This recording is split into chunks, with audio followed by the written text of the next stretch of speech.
All right, it has taken me quite a while to figure out this editing software better, as well as playing with my phone camera. I have lost some footage for this piece, which was my own fault, and the next build video for Gundams will be Gundam Heavy Arms, another member of the Gundam Wing series. I am also currently prepping to build some LEGO Ghostbusters sets this coming October. The next build video for the Gundams will also include some better and some closer shots, hopefully, and a look at the instructions as we go through it. Currently, what we see is one of the rear wings being put together. And just to let you know, if you're building this set, please keep in mind that there are sliding points on the rear wing that you use to fan the wing out. So what you see me putting together there is the arm that connects the rear wing to the backpack unit.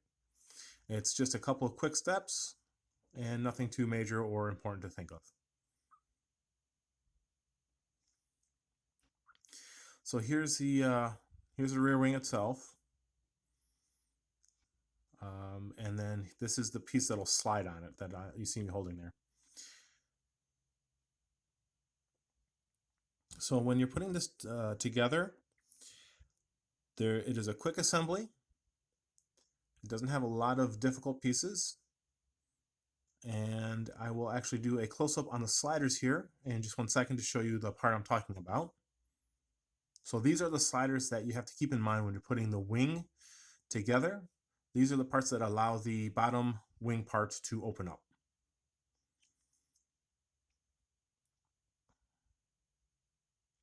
There's a T-tab on that piece that makes it very simple to know which way you're putting it on. So as you can see, there's a little bit of confusion here on my part. That is because I'm actually looking at the opposite wing in the instruction manual as I'm building this, which is why I'm confused as to why it's not going together the way it's supposed to, which is why I mentioned keeping in mind the sliders. Because once you kind of keep in mind the sliders, it's easy to ensure you're putting the wing together correctly.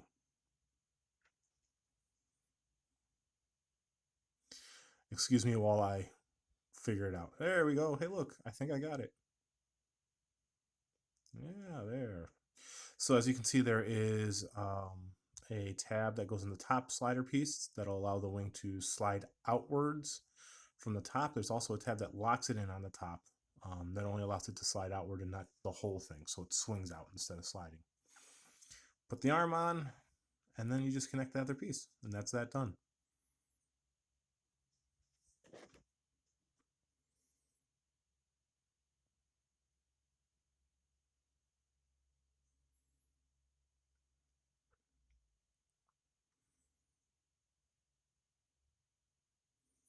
And there we go. Slides in and out just fine. All right, so the next part is actually the forewing. This actually includes a lot of shifting parts as the wing opens up on two sides on a slider. The two sides will open up at the same time. And the two arms that allow the sliding movement, as you can kind of see there, they're top left corner. They are similar in nature. And so you just have to make sure you're putting the right one in the right spot when you're putting the wing together. Just because they do look so similar. So I'm going to actually be, there we go. I was about to make a mistake there. There is a T-bar, this piece here, that actually goes on first before you put the wing piece I was about to put on there. That part locks the T-bar down.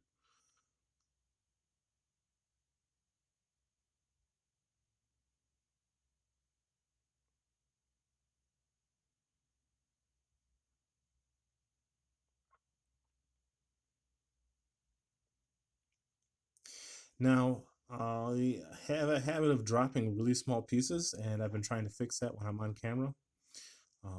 And also what you actually see here is how I prefer to build my models, which is to have the parts taken off and arrayed out in front of me. It allows me to build a little quicker, and I don't know. I just like seeing all the parts in front of me like that. It's probably why I like Lego so much. You know, you lay out all those parts and you get to look at them all. So this wing part that I just added on clips over the top and the bottom. It kind of sandwiches it with this, you can kind of see it. There's a long pinion that locks it onto the wing there. So what you see me doing right now is I'm actually removing a very, very small piece off the sprue. I left down there so my clumsy self wouldn't lose it because it is quite small. It is a, there you go. That's the piece right there. It is a little tab that sits in a slider that is on the T-bar, that the two arms that help the wing to slide open and closed at the same time. So the two parts of the wing that open up open at the same time when you open one. It is a tiny, tiny little tab piece that those two arms will sit over. So if you're building this set, another suggestion I do have is to do the same thing. If you want to lay out all your pieces, that's fine, but I suggest leaving the tiny part on the sprue until you need it. Another suggestion I actually have for the wings, as you can see, I have used the black panel liner on them. If you wish to make the wings to look a little softer and a little more natural, I would suggest using gray panel liner, which is another option that the Gundam markers do come in, and I believe you can purchase. It would just make the parts look a little softer, you know, on one another rather than a stark contrast to one another. It gives them a softer, blendy contrast to one another. Makes them look less rigid.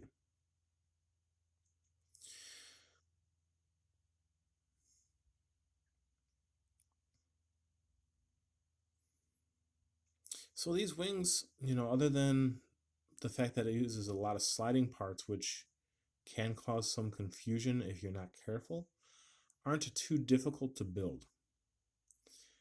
They are, you know, very simple engineering, to be honest. You know, you got two arms and sliding points that cause the other parts to swing out. You can do that with, you know, you can do it with straws if you wanted to, straws and staples.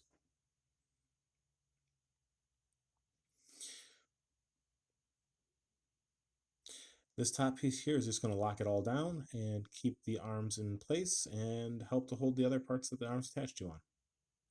It also gives the backpack a place to connect to. There's a giant like hexagon hole by my finger there.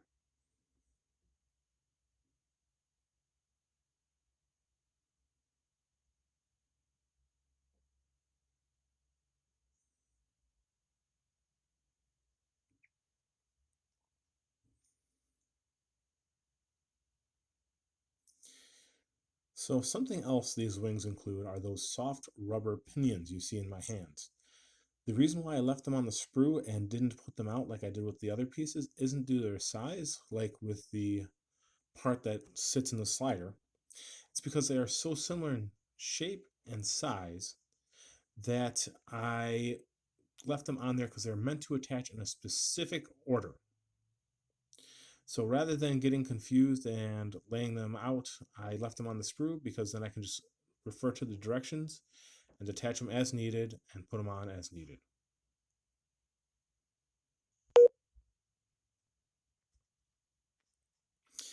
There are 7 of these pinions in total, with only one being quite different. It is the longest one. It's the easiest one to tell apart. So that one you could probably remove if you really want to, but there's really no point. Just leave them on there. Put them on as you need them. They do come off quite easily. I have considered using a trick that you can use with loose ball joints, which is you take a little bit of floor polish and you put it on the ball joint to uh, make it a little stiffer. If doing that, it'll probably help actually keep the pinions on a little tighter as well if you really wanted to.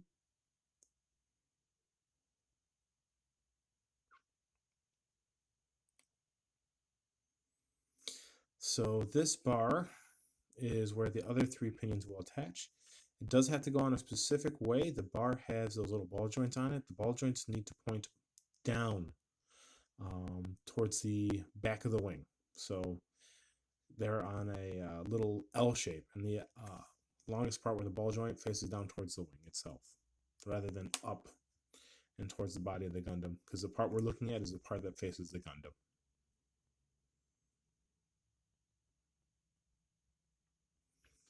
Alright, so this is just me removing the last 3 of the pinions.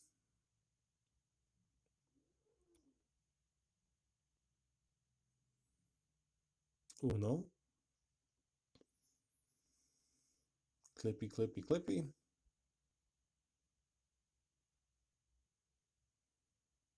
Man, I clip slow, don't I? Clip on dos. Now we'll clip off the last one and put it on. And this wing will actually be done after this last pinion, and then it's to build the backpack unit that the wing's all attached to.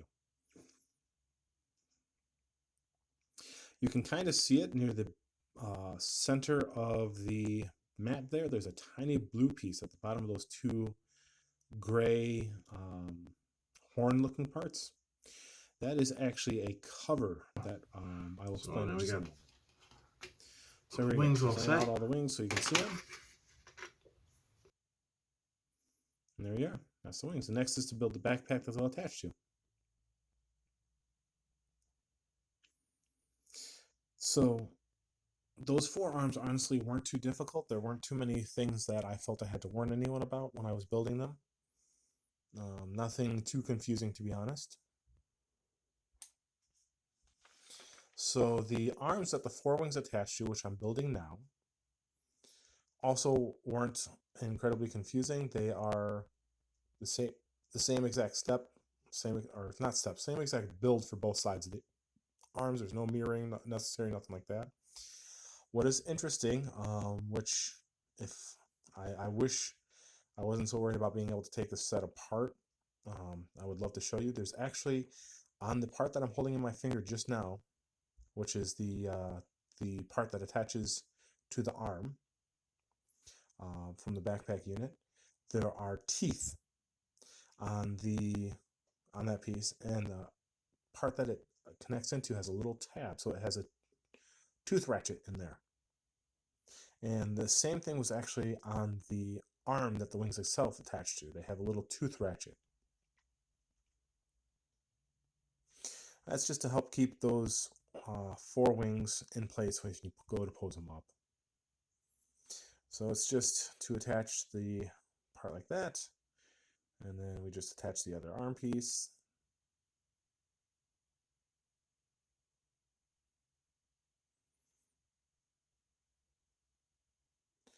And that just goes on there. So that's me playing with the tooth ratchet. One thing I do have to say, the ratchets, due to how they are constructed, are super soft on their locking points. It's easy to bump them out of place.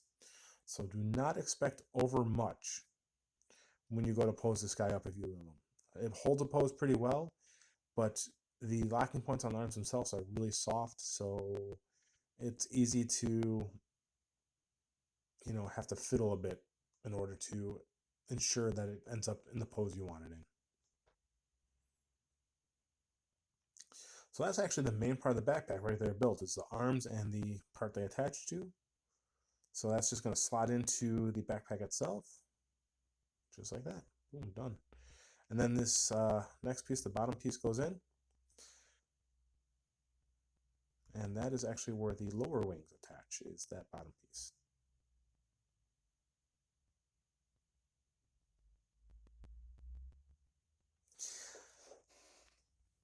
So I was putting the bottom piece in correctly. It just wasn't sitting properly. So I don't know why I wasn't able to figure out what the issue was. I just kind of fiddled with it until I felt it tab in properly, and then there you go. That was that. So that's the piece I was talking about right there. That's a panel cover that goes over a small hole that's in the bottom of the backpack. That hole is where the included display stand slots into if you decide to display your piece with the display stand. There is a section on the bottom of the display stand where you can put that panel so you don't lose it, which is nice. All right, so there you go, attaching the bottom wings.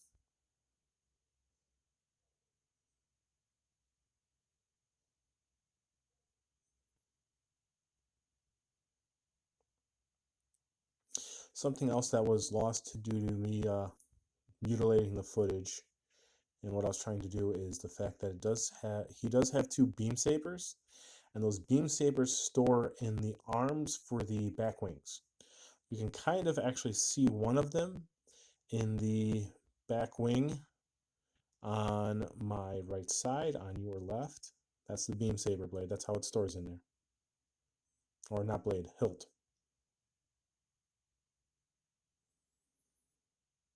So yeah, so that's the backpack and wing unit. I actually quite liked how it looked, and then it attaches simply to the back of the Gundam with both tabs and posts, so it's actually very secure. You do not have to worry about it dropping off accidentally if you play around with it. So I'm just gonna shift his wings around. You can wrap him up in his wings to give him his like sleeping pose. And here we go. I'm going to lay him down, give you a quick view. There you go. Hi guys. I apologize for how long it took me to finally get this video together. There are some things that I was experimenting with that I was hoping to put into this video. And though it was invaluable knowledge and I'll be actually applying it towards my next build, it did not come out as well as I would like, and I actually lost some footage in playing around with it. I tried to retake it by pulling apart the beam cannons, which was the part I lost. And actually, that's going to lead me to having to do some extra work on the beam cannons to fix them up. I gotta glue the barrels together because they splayed out when I took them apart. Um, but it did teach me how to take apart these models a little nicer so that if I want to do retakes, I can do it. Thankfully, it wasn't anything on the model itself. Anyways, thank you again for waiting so long for this video to come out. Thank you for watching. I hope you enjoyed. If you have the time, like, comment, subscribe, all that kind of stuff. It's not important. But mostly, like I said, just thanks for coming out. Thanks for watching my video. And I hope you guys have a great day. See you around.